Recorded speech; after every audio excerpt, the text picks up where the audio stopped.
High, আমি Madhu. Welcome to our channel sister art and blog station. আমরা 28শে September actually গিয়েছিলাম ক্যাফে ফ্লোরিস্টে এক্সপ্লোর করার জন্য, যেটা ছিল সেক্টর 1-এ সিটি সেন্টারের কাছাকাছি।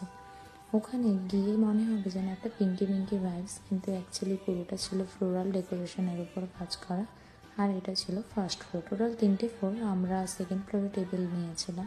পুরোটাই ফ্লোরাল ডেকোরেশনের কাজ, সঙ্গে এখানে হ্যান্ডওয়ার্ক আছে।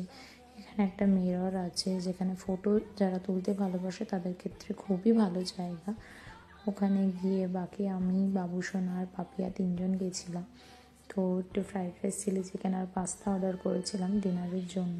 তো আমাদের মাঝখানে বাবুসোনা যদিও বা বোর হচ্ছিলো, তবুও টলারেট করছিল দুজনকে। তারপরে আমরা থার্ড ফ্লোরে গেছিলাম একটু ছবি তোলার জন্য। ওখানে অ্যাকচুয়ালি এত লাউড মিউজিক, তো তাই ওখানে টেবিল নেওয়া হয়নি। দেন একটু খাওয়া দাওয়া করে ছবি টবি তুলে বাড়ির দিকে গেলাম।